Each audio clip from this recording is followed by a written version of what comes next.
Hello everyone, welcome to my channel share with Ashok. Friends, आज हम ABM के module सी में चैप्टर नंबर 22 का पार्ट 2 करेंगे। ये चैप्टर है friends human implications of organisations के बारे में। तो ह्यूमन बिहेवियर का ओवरऑल ऑर्गेनाइजेशन पर क्या इफेक्ट होता है उसी के बारे में हम जान रहे हैं। और इस लेक्चर में देखेंगे फ्रेंड्स हम एम्प्लॉयज़ बिहेवियर एट वर्क, यानी जब आप काम पर जाते हैं तो एक एम्प्लॉय का बिहेवियर या आपका बिहेवियर किसी ऑर्गेनाइजेशन के लिए कैसे इन्फ्लुएंस होता है या कैसे प्रभावित होता है, कैसे चेंज होता है, उसके बारे में जानेंगे हम फ्रेंड्स। ओके, तो behaviour of people at work plays an important role in organizational success. किसी भी ऑर्गेनाइजेशन के सक्सेस के लिए जो लोग हैं, जो पीपल हैं, उनका बिहेवियर वर्क प्लेस पर कैसा है, ये एक इम्पॉर्टेंट रोल प्ले करता है। अगर लोग अच्छा बिहेवियर करते हैं तो ऑर्गेनाइजेशन ज़्यादा सक्सेसफुल होती है। अगर लोगों का बिहेवियर अच्छा नहीं होता है तो सक्सेसफुल कम रहती है organization. Okay, the behaviour of an employee as an individual as well as his behavior in a group make difference in achievement of organizational and group objectives। Okay, तो किसी भी एम्प्लॉई का जो बिहेवियर है, चाहे वो इंडिविजुअल लेवल पर हो, यानी अकेले उसका बिहेवियर कैसा है, या किसी ग्रुप में उसका बिहेवियर कैसा है, ये चीज़ें डिफरेंस क्रिएट करती हैं, डिफरेंस बना देती हैं किसमें, ऑर्गेनाइजेशन के और ग्रुप का जो ऑब्जेक्टिव है उसे अचीव करने में। अगर ऑर्गेनाइजेशन का ऑब्जेक्टिव है प्रॉफिट अचीव करना, तो उसको प्रॉफिट ज़्यादा अचीव होगा कब, जब इंडिविजुअल लेवल पर या ग्रुप में जो उसके एम्प्लॉई हैं उसका बिहेवियर अच्छा हो और मोटिवेटेड हो। Okay, the technical competence is of an individual in important. इनका कहने मतलब है कि टेक्निकली जो है क्षमता होनी चाहिए, दक्षता होनी चाहिए, नॉलेज होनी चाहिए। टेक्निकली आपको नॉलेज होनी चाहिए आपके काम की, ये चीज़ इंपॉर्टेंट है। जैसे अगर आप बैंक में काम करते हैं और आपको सीबीएस की नॉलेज है तो ये होना चाहिए, टेक्निकली आपके पास कंपिटेंस होना चाहिए। लेकिन beyond that his behaviour and interpersonal skills are extremely important. लेकिन उसके अलावा उस एम्प्लॉय का व्यवहार, बिहेवियर और उसकी इंटरपर्सनल स्किल्स, जैसे कैसा ग्रुप में उसका व्यवहार कैसा है, या फिर वो क्या दूसरों की बात मानता है कि नहीं मानता है, तो इंटरपर्सनल स्किल, कम्युनिकेशन स्किल कैसी है, ये सारी चीज़ें भी इंपॉर्टेंट हो जाती है। मतलब केवल हम टेक्निकली जो है आपको सीबीएस आता है इससे बात नहीं बनेगी, ये आपके अंदर में और भी आपका बिहेवियर भी अच्छा होना चाहिए और आपकी इंटरपर्सनल स्किल्स भी अच्छी होनी चाहिए। The people in organization do not work in isolation, their role and performance is interdependent. किसी भी ऑर्गेनाइजेशन में जो लोग होते हैं वो आइसोलेशन में काम नहीं करते। ऐसा नहीं होता कि आप ब्रांच में जाते हो, एक जगह बैठ गए और अपना काम किया और घर चले गए, ऐसा नहीं होता है। ऑर्गेनाइजेशन में हमें कोलैबोरेट करना पड़ता है, एक दूसरे के साथ मिल करके काम करना पड़ता है, और हमारा रोल और परफॉर्मेंस जो है एक दूसरे पर निर्भर होता है, इंटरडिपेंडेंट होता है, एक दूसरे पर निर्भर होता है। जैसे ब्रांच में मेकर और चेकर का कॉन्सेप्ट होता है, एक आदमी जो है ट्रांजैक्शन को ऐड करता है, एक ट्रांजैक्शन को वेरीफाई करता है। तो इस तरीके से हमारी जो वर्क है वो इंडिपेंडेंट नहीं होता, आइसोलेटेड वर्क हम नहीं करते, बल्कि एक दूसरे पर डिपेंड होकर के काम करते हैं। They work in a team. हम कैसे काम करते हैं वहाँ पर, एक टीम की तरह काम करते हैं। Where contribution of each member is important and significant. तो हम ब्रांच में, अगर मान लीजिए कि ब्रांच में 6 लोग हैं, तो 6 लोग एक टीम की तरह काम करते हैं, जहाँ पर हर एक मेंबर का जो कंट्रीब्यूशन है वो इंपॉर्टेंट, महत्वपूर्ण और सिग्निफिकेंट हो जाता है friends. Okay, the team building skill which are found on individual behavior and interpersonal skill can help in getting synergy at workplace, where the cooperation and collaboration can improve the group performance and output beyond the individual contributions। okay, तो team building जो skill होती है friends वो individual के behaviour में पाई जाती है। मतलब हर एक व्यक्ति के अंदर में टीम बिल्डिंग की कैपेसिटी होती है, उसके पास ये स्किल होती है कि वो ग्रुप, जैसे ह्यूमन जो है सोशल होता है, आदमी सोशल होता है और वो ग्रुप में रहना चाहता है, तो उसी तरीके से हमारे अंदर में टीम बिल्डिंग की भी स्किल होती है। साथ ही साथ में इंडिविजुअल के बिहेवियर में टीम बिल्डिंग की स्किल पाई जाती है। इंटरपर्सनल स्किल जो है अगर अच्छी हैं, ग्रुप में अच्छी इंटरपर्सनल स्किल पाई जाती हैं,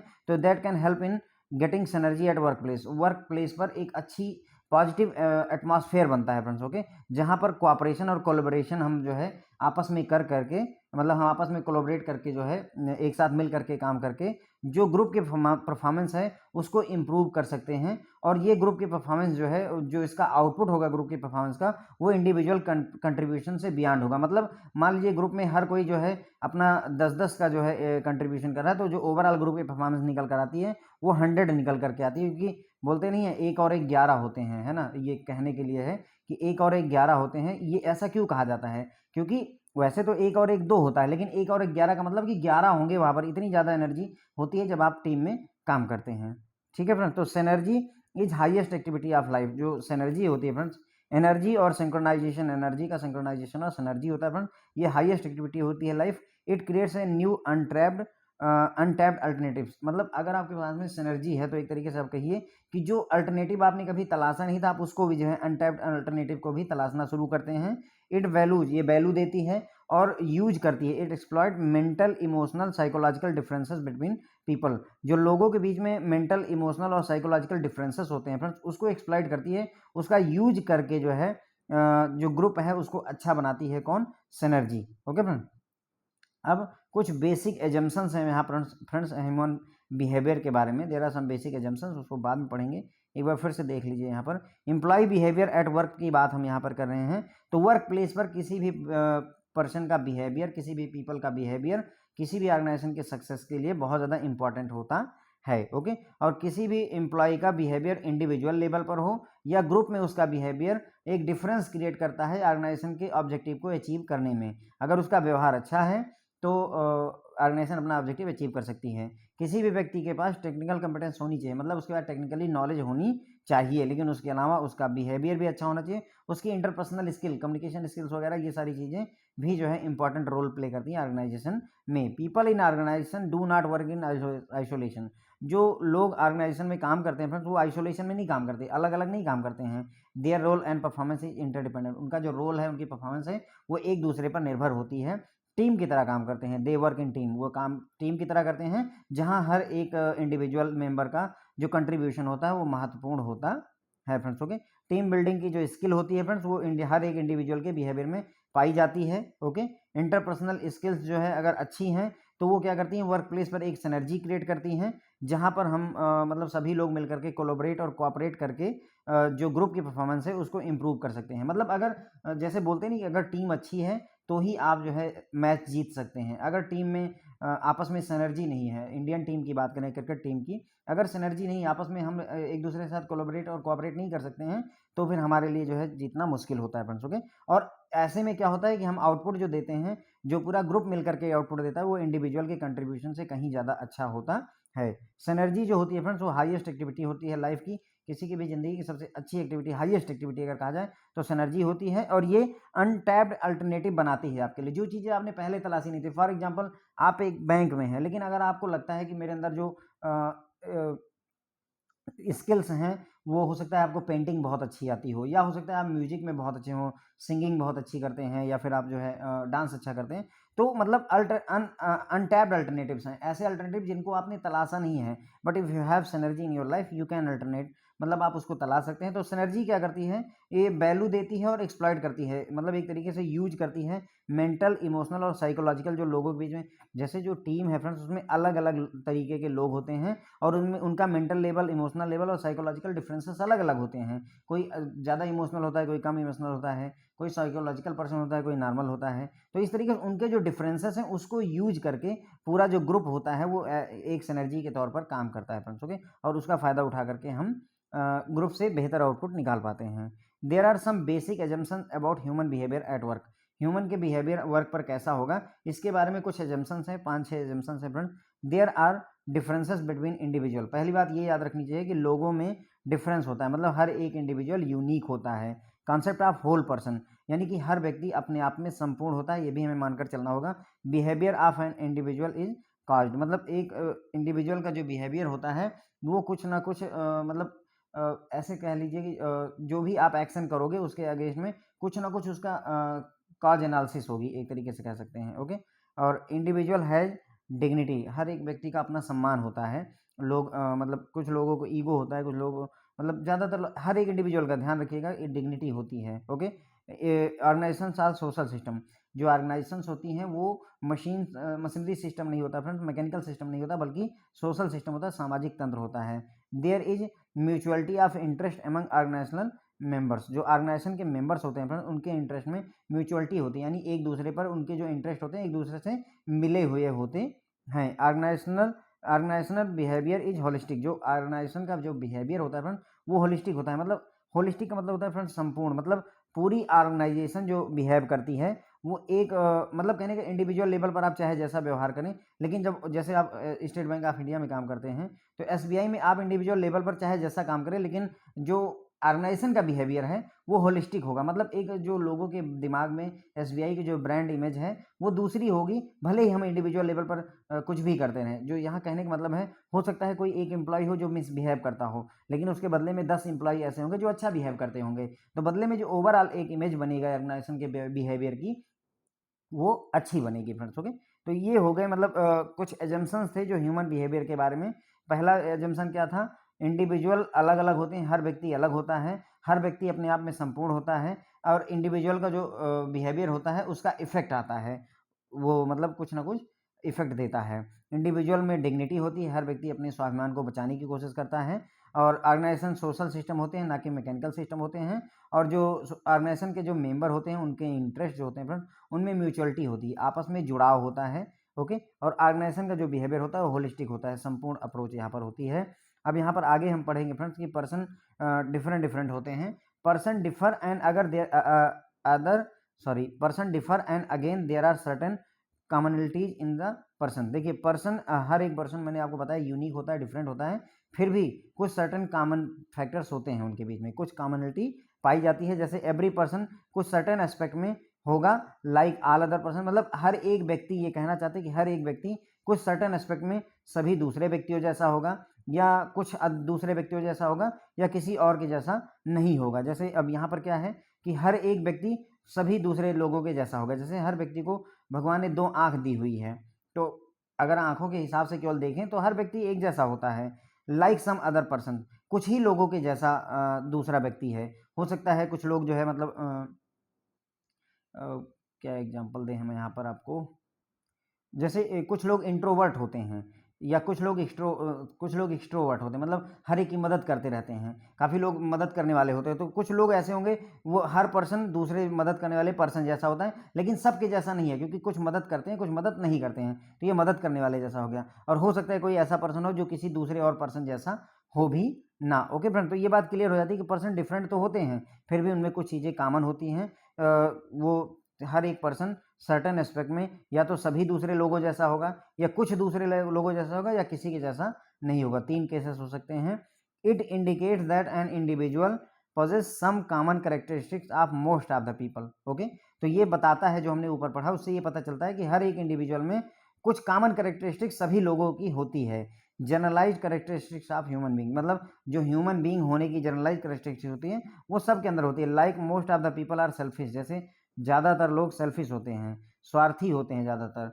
money is important to everyone, पैसा हर एक के लिए इम्पॉर्टेंट होता है। Everyone want to be treated well, और हर कोई चाहता है कि उसकी जो है उसको प्रॉपर ट्रीटमेंट मिले, या फिर उसको प्रॉपर मतलब उसको बराबर सम्मान और इज्जत दी जाए फ्रेंड्स। ओके, तो ये मतलब कॉमन आप एक देख रहे होंगे कि कॉमन कैरेक्टरिस्टिक्स हैं हर एक इंडिविजुअल में। हर व्यक्ति चाहता है, मतलब ज़्यादातर मोस्ट ऑफ द पीपल, उन्होंने कहा ये नहीं कहा कि हर व्यक्ति सेल्फिश होता है, ज़्यादातर लोग जो है स्वार्थी होते हैं, और मनी जो है इम्पॉर्टेंट होती है हर एक के लिए, और हर कोई चाहता है कि उसको जो है सम्मान दिया जाए।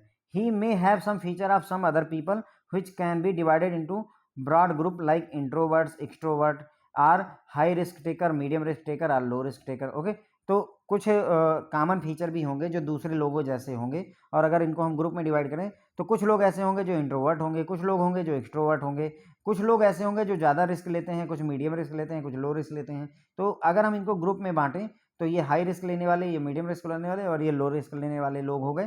तो इनको मतलब कहने का ये कॉमन फीचर है जिनके आधार पर हम लोगों को एक ग्रुप में रख सकते हैं। He may also have some characteristics which other person do not have. Okay, ये भी संभव है कि कोई व्यक्ति हो जिसके पास में मतलब जो कुछ कैरेक्टरिस्टिक, कुछ गुण ऐसे हैं जो किसी दूसरे के पास हैं ही नहीं। That is feature unique to an individual for which is known, मतलब वो जो उसकी क्वालिटी होती है फ्रेंड्स, वो उसी के पास होती है, और उसके यूनिक पर्सनालिटी कैरेक्टरिस्टिक्स को प्रदर्शित करती है, और वो किसी और के पास नहीं होती है। जैसे एक एग्जांपल यहाँ पर देखें तो माइकल जैक्सन का एग्जांपल आप ले सकते हैं, जो मतलब पहली बार उन्होंने जो वो डांस किया हुआ था, जो उनका माइकल जैक्सन की डांस स्टाइल है वो यूनिक था उनका फीचर। या फिर आप सचिन तेंदुलकर की बात कर लीजिए, उनकी मतलब एकदम यूनिक फीचर है, क्योंकि सचिन तेंदुलकर जैसा दूसरा कोई नहीं है।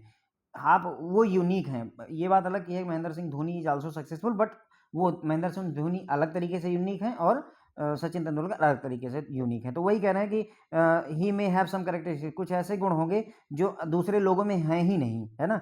That is the feature unique to the individual for which is known, मतलब उस फीचर के लिए वो व्यक्ति जाना जाता है। जैसे सचिन तेंदुलकर हो गए या महेंद्र सिंह धोनी हो गए, अपने उस गुण के लिए वो यूनिकली जाने जाते हैं। Some of the human characteristics may not be classified into few sub groups rather than they can be position in continuum. मतलब कहने का ये है कि कुछ ह्यूमन कैरेक्टरिस्टिक्स ऐसी होती है जिनको हम ग्रुप में डिवाइड नहीं कर सकते हैं, कहने का मतलब ये हुआ।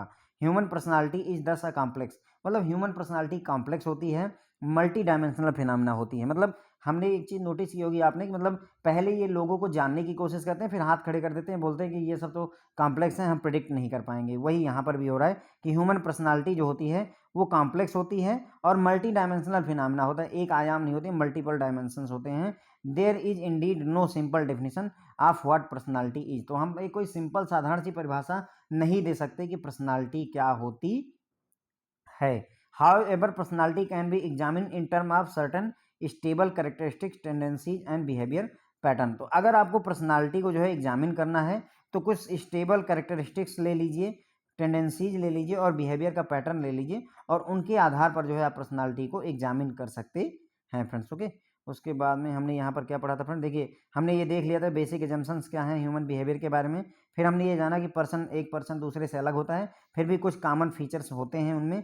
ये पॉसिबल है कि हर एक व्यक्ति सभी दूसरे व्यक्तियों जैसा भी हो सकता है, या एवरी पर्सन जो है कुछ अदर लोगों जैसा हो सकता है, या किसी और के जैसा बिल्कुल भी नहीं हो सकता है। और इसी चीज़ को ही तीनों लाइनों को अलग अलग यहाँ पर फ्रेंड्स जो है एक्सप्लेन किया गया है। इसका मतलब ये होता है कि लोगों में कुछ कॉमन कैरेक्टरिस्टिक्स होती हैं, जैसे most of the people selfish होते हैं, ज़्यादातर लोग स्वार्थी होते हैं, मनी इंपॉर्टेंट होती है हर एक के लिए, और हर कोई अपने लिए सम्मान चाहता है। तो ये कॉमन फीचर है, मतलब हर एक व्यक्ति में ये गुण मिल जाएगा आपको कि हर व्यक्ति चाहता है कि उसका सम्मान किया जाए, हर व्यक्ति चाहता है कि उसके पास पैसे रहें, इंपॉर्टेंट होती है मनी उसके लिए। ओके, अब कुछ लोग ऐसे होते हैं जो दूसरा वाला यहाँ पर दूसरे फीचर की हमने बात की थी कि every person have like some other person, कुछ लोगों जैसा है, सभी लोगों जैसा नहीं है, तो कुछ लोगों जैसा है। तो उसका मतलब ये हुआ कि कुछ लोग ऐसे होते हैं जिनमें कुछ गुण ऐसे होते हैं जिसकी वजह से उनको हम ग्रुप में डिवाइड कर सकते हैं। जैसे इंट्रोवर्ट पर्सन, ऐसा व्यक्ति जो अपने आप में ही बिजी रहता है, दूसरों के साथ घुलना मिलना नहीं पसंद करता। एक्सट्रोवर्ट पर्सन वो होता है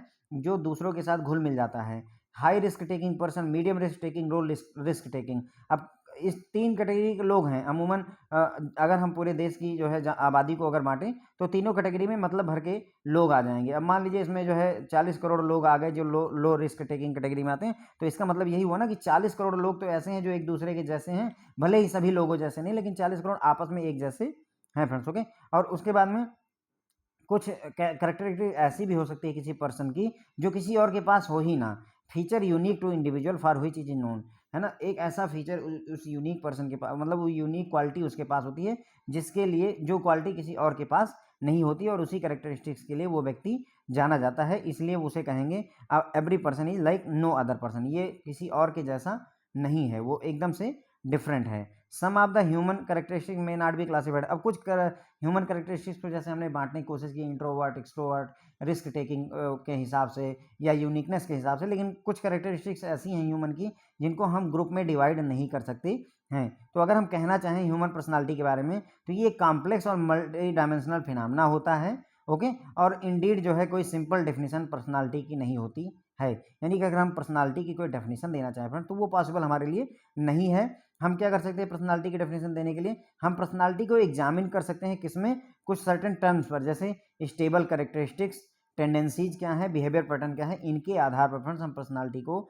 एग्जामिन कर सकते हैं। अब यहाँ पर एक मैनेजमेंट के ही पर्सन आते हैं, स्लो या मैनेजमेंट फिलोसफर कह सकते हैं आप,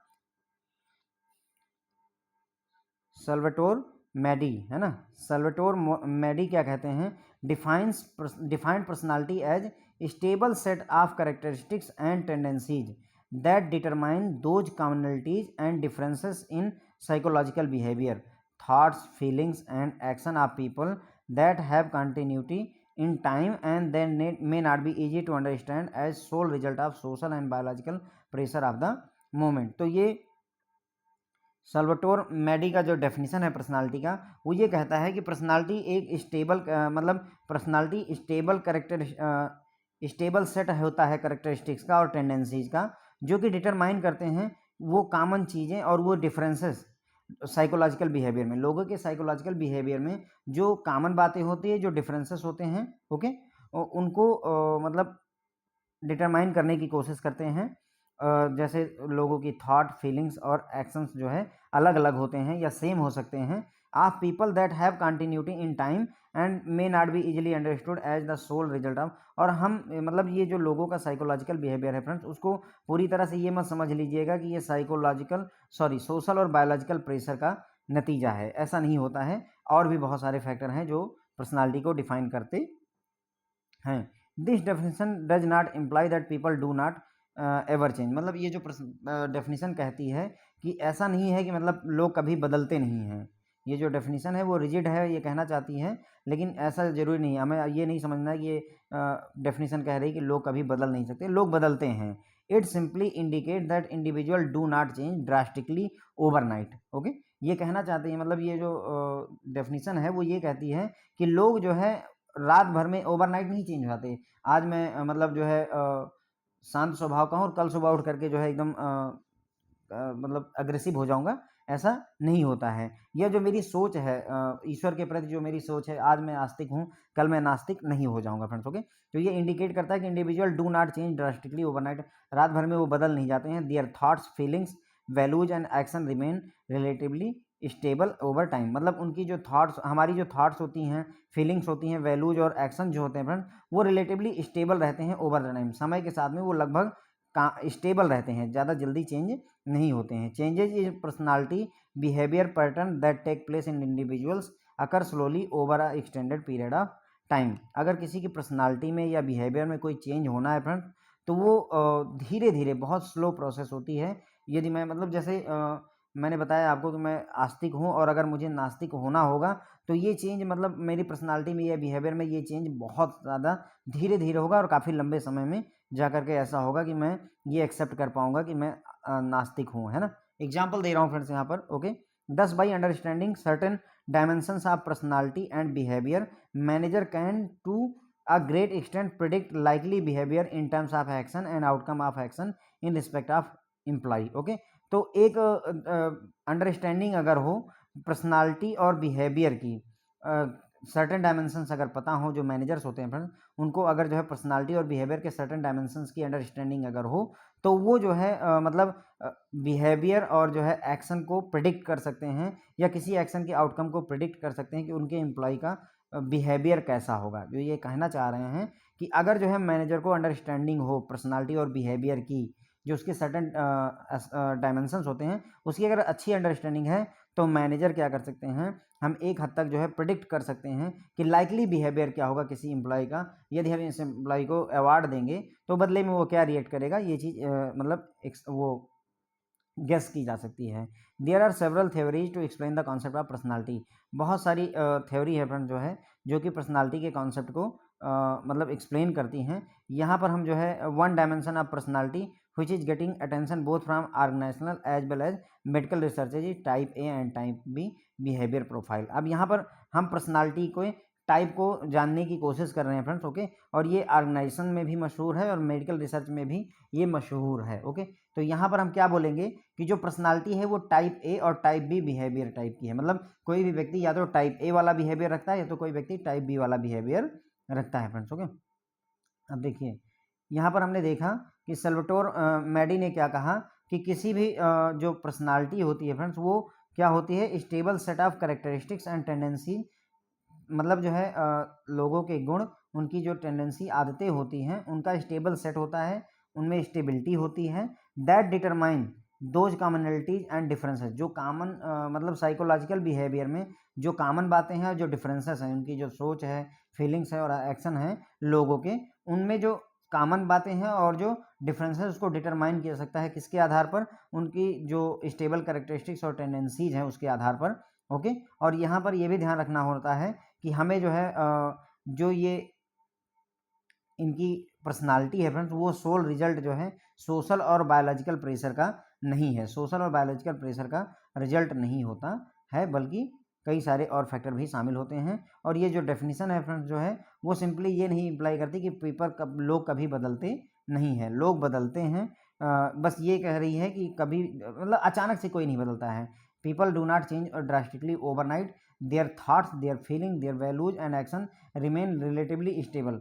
जो उनकी वैल्यू, सोच और ये चीज़ें होती हैं वो काफ़ी समय तक स्टेबल रहती हैं। अगर किसी की पर्सनालिटी या बिहेवियर में चेंज भी होता है तो वो बहुत धीरे धीरे होता है और बहुत लंबे समय में होता है फ्रेंड्स। ओके, तो अगर जो है कोई मैनेजर है वो अगर जो है पर्सनालिटी और बिहेवियर को समझ सकता है, उसके डिफरेंट डायमेंशन को अंडरस्टैंड कर सकता है, तो वो जो है अपने जो एम्प्लॉई हैं उनके बिहेवियर को प्रिडिक्ट कर सकता है, उनके एक्शन के आउटकम को प्रिडिक्ट किया जा सकता है एम्प्लॉई के, अगर मैनेजर को इस चीज़ की पर्सनालिटी और बिहेवियर की अंडरस्टैंडिंग है। अब यहाँ पर पर्सनालिटी के लिए कॉन्सेप्ट ऑफ पर्सनालिटी के लिए बहुत सारी थियरीज आई हुई हैं, बहुत सारी थियरी हैं जो कि पर्सनालिटी के कॉन्सेप्ट को बताती हैं। उनमें से एक जो काफ़ी फेमस हो रही है, अटेंशन पा रही है, चाहे ऑर्गेनाइजेशन हो चाहे मेडिकल रिसर्च में, वो होती है type A and type bee behaviour profile. Okay, तो टाइप ए और टाइप बी बिहेवियर प्रोफाइल के बारे में पढ़ेंगे। यानी यहाँ पर क्या माना जाता है कि लोग दो तरीके की प्रोफाइल रखते हैं। आज आप भी देखेंगे कि आप टाइप ए वाले में आते हैं और टाइप बी वाले में आते हैं, हम लोग भी देख लेंगे। A person exhibit type A behaviour is generally restless, impatient, with desires for quickly achievement and perfectionism. ठीक है, तो जो व्यक्ति टाइप ए वाले बिहेवियर का होता है वो रेस्टलेस होता है, मतलब बेचैन सा रहता है, इम्पेशेंस है, धैर्य नहीं है, और उसको जो है सक्सेस तुरंत चाहिए, अचीवमेंट क्विक चाहिए, और परफेक्शन उसको तुरंत चाहिए होता है, उसको क्विक अचीवमेंट और क्विक परफेक्शन चाहिए होता है। रेस्टलेस रहेगा, इम्पेशेंस रहेगा। देखिए इससे जो है जो ये मैं पढ़ा रहा हूँ फ्रेंड्स, यहाँ से आपको केस स्टडी भी मिल सकती है और एमसीक्यू में क्वेश्चन भी मिल सकता है कि टाइप ए जो पर्सनालिटी होती है उसकी कौन कौन से गुण होते हैं, कौन कौन सी कैरेक्टरिस्टिक्स होती हैं। तो आपको बोलेगा रेस्टलेस होता है, इम्पेशेंट होता है, desire to slow achievement and perfection होता है, तो आपको ये बताना पड़ेगा, तो इसलिए थोड़ा सा ध्यान दीजिएगा यहाँ पर। ओके, तो टाइप ए वाली पर्सनालिटी का हमने समझ लिया, मतलब कहने का ये बेचैन व्यक्ति है एक तरीके से। उसी जगह पर टाइप बी वाले जो लोग होते हैं, personality people are much more easy going, मतलब आराम से काम करते हैं, रिलैक्स रहते हैं, टाइम प्रेशर मतलब उनके ऊपर भले ही समय का प्रेशर हो कि हाँ ये काम जल्दी खत्म करना है, फिर भी वो रिलैक्स रहेंगे, लेस कम्पिटिटिव होते हैं, and more philosophical in nature होते हैं। मतलब कम्पिटिटिव उतने नहीं होते, मतलब नहीं हमको अंबानी ही बनना है, ऐसी थॉट प्रोसेसिंग नहीं होती है। मोर फिलोसफिकल इन मतलब फिलोसफिकल होता है उनका जो नेचर होता है, दर्शन के प्रति होता है। तो एकदम हम अगर देखें तो टाइप ए पर्सनालिटी और टाइप बी पर्सनालिटी दोनों एक दूसरे से डिफरेंट हैं, एकदम जस्ट अपोजिट हैं। अब यहाँ पर फ्राइडमैन, मेयर और Ray Rosenman have mentioned following characteristics of type A personality. तो यहाँ पर टाइप ए पर्सनालिटी के लिए इन लोगों ने फ्राइडमैन, मेयर और रे रोजमैन ने जो कैरेक्टरिस्टिक्स बताई हैं, जो ऊपर हमने पढ़ी वही सारी हैं यहाँ पर। यहाँ जो टाइप ए पर्सनालिटी वाला व्यक्ति होता है रेस्टलेस इन नेचर होता है। जो व्यक्ति होता है टाइप ए पर्सनालिटी का व्यक्ति वो रेस्टलेस होता है, मतलब वो बेचैन होता है। So that he always moves, वो हमेशा चलता रहेगा, मूव करता रहेगा, वॉक करता रहेगा, तेजी से खाता है, मतलब खाना भी आराम आराम से नहीं खाता है बल्कि जल्दी जल्दी खा लेगा और निकल जाएगा, भाग जाएगा, मूव करता रहेगा, वॉक करता रहेगा। Is impatient with the pace of things, जैसे जिस स्पीड से चीज़ें हो रही हैं उससे इम्पेशेंट रहेगा। जैसे अगर टीवी में एडवर्टीजमेंट आ रहा है तो वो चाहेगा कि एडवर्टीजमेंट खत्म हो जाए, उसके बाद में या फिर जो है अगर लाइन लगी हुई है, मान लीजिए वो रेलवे स्टेशन पर टिकट कटवा रहा है, लाइन लगी हुई है, तो उसका मन यही करेगा कि जल्दी से ये लाइन खत्म हो और मैं फटाक से अपना काम निपटा लूँ। तो he is impatient with the pace of things, जिस स्पीड में चीज़ें चल रही हैं उससे वो खुश नहीं है। डिसलाइक वेटिंग, वो या मतलब उसे वेट करना पसंद नहीं है। Is impatient with those who are not impatient, और मतलब उसको ये बुरा लगता है कि दूसरे लोग जो है जल्दबाजी क्यों नहीं कर रहे हैं। He is impatient with those who are not impatient, मतलब जो लोग धैर्य से काम कर रहे हैं उनके प्रति भी वो उसे इम्पेशेंट रहता है कि मतलब इतनी धीरे धीरे क्यों कर रहे हो, जल्दी से काम खत्म करो, है ना। मल्टीटास्कर होता है, does several thing at once, मतलब ये लोग जो होते हैं वो मल्टीटास्क एक साथ करेंगे, मतलब एक साथ में ही आपको पासबुक भी प्रिंट करनी है, आपको खाता भी खोलना है, लोन अकाउंट भी करना है, कस्टमर से बात भी करनी है, अपने मोबाइल पे व्हाट्सएप भी चेक करना है, और यूट्यूब पर भी देखना है कोई वीडियो डाला है या नहीं डाला। तो मतलब मल्टीटास्कर इस तरीके के लोग होते हैं। मैं यहाँ पर किसी पर्टिकुलर को नहीं कह रहा हूँ, मल्टीटास्कर होते हैं ये लोग, सारी चीज़ें एक साथ करना चाहते हैं। Try to schedule more and more in less and less time, ज़्यादा से ज़्यादा काम को वो कम से कम समय में करने की कोशिश करते हैं, शेड्यूल करते हैं, चाहे वो काम हो या ना हो, उन्हें उस बात से नहीं लेना देना होता है। लेकिन 5 बजे मीटिंग करेंगे, 6 बजे कॉफ़ी पियेंगे, 7 बजे घूमने चले जाएंगे, 8 बजे लौट आएंगे, काइंड ऑफ दैट। मतलब भले ही मतलब हम कॉफ़ी पीने बैठे 6 बजे से 7 बजे, 8 बज गया, लेकिन उसको वो शेड्यूल करने की कोशिश करें कि जल्दी जल्दी काम निपट जाए। Usually does not complete one thing before starting the another. मतलब अब इतनी जल्दी अगर आप करेंगे तो कोई काम निपटेगा थोड़ी ना, आपका कोई काम कंप्लीट नहीं होगा। तो कोई काम कंप्लीट नहीं होता और आप दूसरा जो है शुरू कर देते हैं कि वो भी स्टार्ट कर देना है। ऑफन डिस्प्ले नर्वस जेस्चर, मतलब नर्वस रहते हैं, नर्वस दिखाई देता है। क्लेंच्ड फिस्ट, मतलब मुट्ठी बंधी हुई होती है। और बैंगिंग ऑन द टेबल, और टेबल पर जो है पटकते रहते हैं, मतलब अपनी मुट्ठी जो है टेबल पर पीटते रहते हैं, है ना। मतलब नर्वसनेस का जेस्चर है ये friends. Okay, does not have time to relax and enjoy life. ऐसे लोगों के पास में ना तो रिलैक्स करने का टाइम है और ना ही ज़िंदगी को एंजॉय करने का टाइम है, क्योंकि हर चीज़ तो जल्दी में होनी है ना। ओके, तो देखिए type A personality and type B personality, I hope आप लोगों को क्लियर हुआ होगा। टाइप ए पर्सनालिटी के जो लोग होते हैं वो रेस्टलेस होते हैं, इम्पेशेंट होते हैं, और उनको जो अचीवमेंट चाहिए वो बहुत तेज़ी के साथ चाहिए, और उनमें परफेक्शन भी बहुत तेज़ी के साथ चाहिए। मतलब आज घुड़सवारी सीखने का मन हुआ और 10 दिन में उनको जो है मतलब ओलंपिक में जाने की तैयारी बना लेनी है। ओके, मतलब दीज आर पर्सनालिटी, ऐसा उनका नेचर होता है।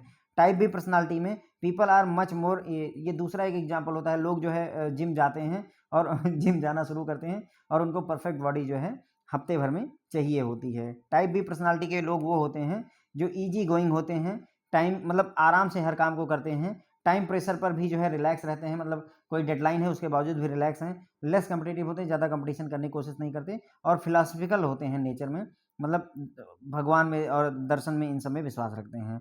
फ्राइडमैन, मेयर और रे रोजमैन ने टाइप ए जो पर्सनालिटी है उसकी कैरेक्टरिस्टिक्स में ये चीज़ मतलब फॉलोइंग चीज़ें बताई हुई हैं, जो हमने ऊपर पढ़ा हुआ है फ्रेंड्स, उसी को यहाँ हम एलोबरेट कर रहे हैं।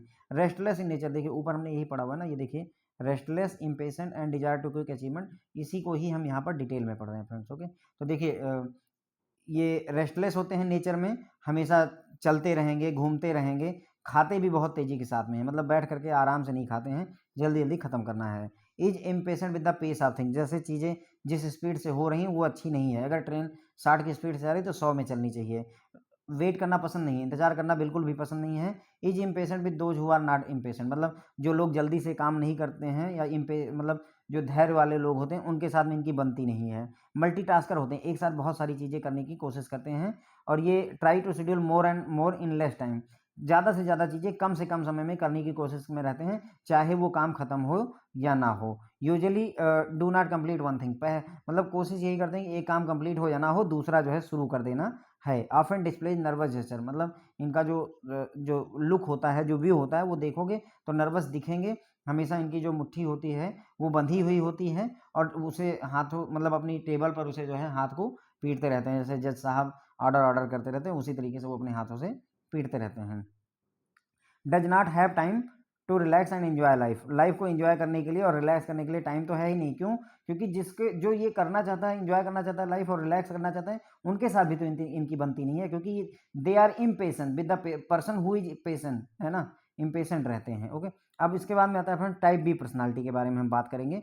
टाइप बी पर्सनालिटी सीधे साधे, अच्छे और सज्जन लोग होते हैं। Type B personality exhibit just the opposite characteristics as is more relaxed, sociable and has balanced outlook of life. तो मतलब ये इतने शांत होते हैं कि बस केवल एक लाइन में ही इनको मतलब एक पैराग्राफ में ही इनके बारे में बता दिया गया है। ये अपोजिट होते हैं, इनके कैरेक्टरिस्टिक्स, उनके पर्सनालिटी एक अपोजिट होती है। ये रिलैक्स रहते हैं, सामाजिक होते हैं, और अपनी ज़िंदगी का एक वर्क लाइफ बैलेंस को बना करके रखते हैं, बैलेंस आउटलुक लेते हैं अपनी लाइफ का। Okay, we have come across both type A and type B managers in a bank.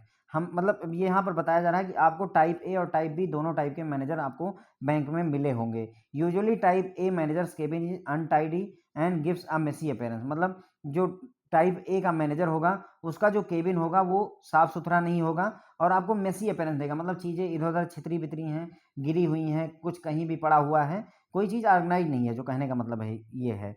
Further his table is full of paper, पूरे पेपर मतलब जो है टेबल पर फाइलें भरी पड़ी हैं। Many a times it is difficult to trace important paper, कई बार ऐसा होगा कि अब इतनी सारी फाइलें हैं, इंपॉर्टेंट काम के कागज़ को निकालना मुश्किल हो जाएगा, इंपॉर्टेंट फाइल को ढूंढ पाना मुश्किल हो जाएगा, जो कि उसने अपनी टेबल पर रखा हुआ है। और even he has tendency to lose some papers, अब जब आप इतना ज़्यादा मेसी रखोगे अपनी चीज़ों को तो कुछ ना कुछ चीज़ें खो जाएँगी, और जब आप खो जाएँगी तो दूसरों को ब्लेम कर देंगे कि तुमने यहाँ, मैंने तो यहाँ पर रखा हुआ था टेबल पर, तुमने ही गिराया होगा। अपने क्लर्क को या जिसको भी जो है पाएँगे इल्ज़ाम लगाते हैं।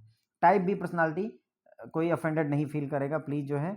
टाइप बी पर्सनैलिटी होती है however is systematic and methodical in his day to day work. जो मतलब टाइप बी के लोग होते हैं, ये सिस्टमैटिक होते हैं, मेथोडिकल होते हैं, डे टू डे वर्क मतलब अपने काम को सिस्टमैटिक तरीके से करते हैं। Okay, he has full control over time. उसका जो समय पर मतलब ऐसे जो टाइप बी पर्सनैलिटी के लोग होते हैं उनका टाइम पर पूरा कंट्रोल होता है। And does not complain lack of time even due to pressure of work. अगर काम का प्रेशर भी होगा तो भी ये नहीं कहेंगे कि सर हमारे पास टाइम नहीं था इसलिए हम ये काम नहीं कर पाए हैं, क्योंकि वो सिस्टमैटिक वे से करते हैं, सभी चीज़ों को निपटाते जाते हैं। आपने ये नोटिस किया होगा कि जो मैनेजर जो है मतलब सिस्टमेटिकली चलते हैं ना, उनकी ब्रांच बहुत अच्छी चलती है। और जो ये हैफाजार्डे तरीके से चलाते हैं या फिर जो मतलब जल्दीबाजी वाले होते हैं, अपने काम से मतलब नहीं है, इधर उधर घूम रहे हैं, हो जाएगा हो जाएगा, ये वाले लोग जो है हमेशा परेशान रहते हैं। इवन उनको लगता है, उनको ये लगता है कि मतलब मैं आराम में हूँ, लेकिन ऐसा होता नहीं है, क्योंकि अल्टीमेटली काम तो आपको करना he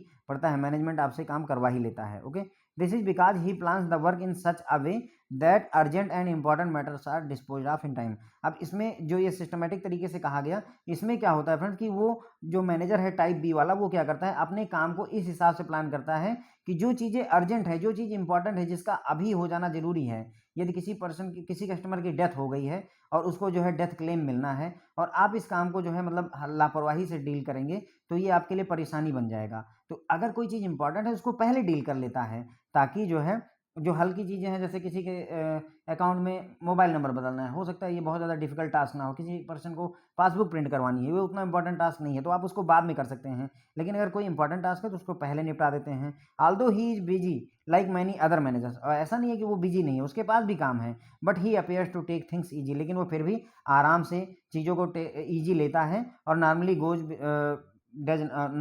does not get disturb, और नॉर्मली वो परेशान नहीं होता, डिस्टर्ब नहीं होता है फ्रेंड्स। ओके, तो ये टाइप बी पर्सनालिटी हो गई। देखिए टाइप बी पर्सनालिटी में हमने क्या समझा फ्रेंड्स, हमने ये समझा कि ये जो लोग होते हैं ये पहली बार टाइप ए के अपोजिट होते हैं, यानी ये आराम से खाते हैं, दूसरों के मतलब वेटिंग करने में कोई दिक्कत नहीं है, रिलैक्स रहते हैं, सामाजिक रहते हैं, और अपनी जो लाइफ है उसको अच्छे से इंजॉय करते हैं, जीते हैं। ठीक है, हमने अपने मतलब अब यहाँ पर है कि आपने type A manager, type B manager, दोनों तरीके के मैनेजर देखे होंगे। अब यहाँ पर फ्रेंड देखिए केस स्टडी यहीं पर बन सकती है। आपको क्या करेगा, एक नाम दे देगा, मान लीजिए जो है मनोज हो गए, सुरेश हो गए, 2 मैनेजर हैं। एक मैनेजर का केबिन बहुत ज़्यादा गंदा है, जब आप उसके केबिन में बैठे तो आपने देखा कि मतलब हर चीज़ें इधर-उधर फैली हुई हैं, कोई कागज़ वो ढूँढ रहा है लेकिन उसे मिल नहीं रहा है, फिर वो लोगों पर चिल्ला रहा है।